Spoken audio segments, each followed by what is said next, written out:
ईश्वर के सामने खड़ा होकर तुम अपने मुंह से जल्दी कोई शब्द नहीं निकालो और अपने हृदय की कोई बात प्रकट करने में उतावली मत करो, क्योंकि ईश्वर स्वर्ग में है और तुम पृथ्वी पर हो। इसलिए तुम्हारे शब्द थोड़े ही हों, क्योंकि अधिक चिंता करने से मनुष्य दुस्वप्न देखता और अधिक बोलने से वो बकवाद करता है।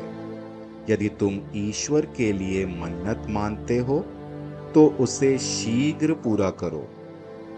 वो मूर्खों पर प्रसन्न नहीं होता। तुमने जो मन्नत मानी उसे पूरा करो। मन्नत मानने और उसे पूरा नहीं करने से अच्छा ये है कि तुम मन्नत नहीं मानो। इसका ध्यान रखो कि तुम्हारा मुख तुमको दोषी न बनाए और तुम याजक से मत कहो कि गलती हो गई है।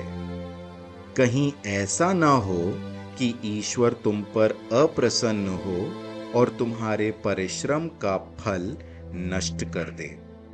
स्वप्नों और निरर्थक बातों की कमी नहीं होती। तुम ईश्वर पर श्रद्धा रखो। यदि तुम देखते हो कि देश में दरिद्र सताए जाते हैं, न्याय को भ्रष्ट किया जाता और अधिकार छीने जाते हैं, तो इन बातों पर आश्चर्य मत करो, क्योंकि छोटे अधिकारी से लेकर उच्च अधिकारी तक सब के सब एक दूसरे का पक्ष लेते हैं। सबको भूमि से लाभ होता है और राजा का कल्याण कृषि पर निर्भर करता है। जिसे पैसा प्रिय है वो हमेशा और पैसा चाहता है। जिसे संपत्ति प्रिय है वो कभी अपनी आमदनी से संतुष्ट नहीं होता है। ये भी व्यर्थ है। जब संपत्ति बढ़ती है तो उसे खाने वाले भी बढ़ते हैं। संपत्ति को देखकर आंखें तृप्त करने के सिवा स्वामी को उससे क्या लाभ, चाहे खाना ज्यादा मिला हो या कम। मजदूर की नींद मीठी होती है, किंतु धनी की परितृप्ति उसे सोने नहीं देती। मैंने पृथ्वी पर एक और दुख देने वाली बुराई देखी है। छिपा कर रखी हुई संपत्ति स्वामी को हानि पहुंचाती है। ये संपत्ति किसी विपत्ति में नष्ट हो जाती है और उसकी संतान के हाथ खाली हैं। जिस तरह मनुष्य अपनी माता के गर्भ से बाहर आया, उसी तरह वो नंगा ही यहाँ से चला जाएगा।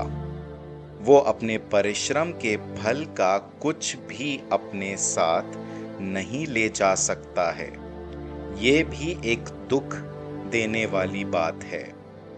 वो जिस तरह आया उसी तरह वो चला जाता है। उसे क्या लाभ हुआ? उसने व्यर्थ परिश्रम किया। वो अपना सारा जीवन अंधकार, निराशा, कष्ट और कटुता में बिताता है। मैं एक बात अच्छी समझता हूँ। ये उचित है कि मनुष्य ईश्वर द्वारा प्रदत्त अल्प जीवन काल में खाए पिए और परिश्रम करते हुए सुख शांति का जीवन बिताए, क्योंकि यही उसका भाग्य है।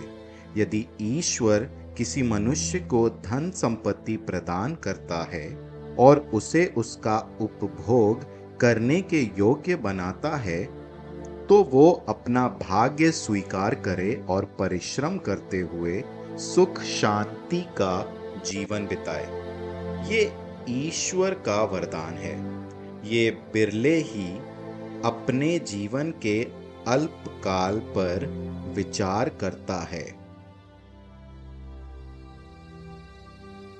क्योंकि ईश्वर उसके हृदय को आनंद से भर देता है।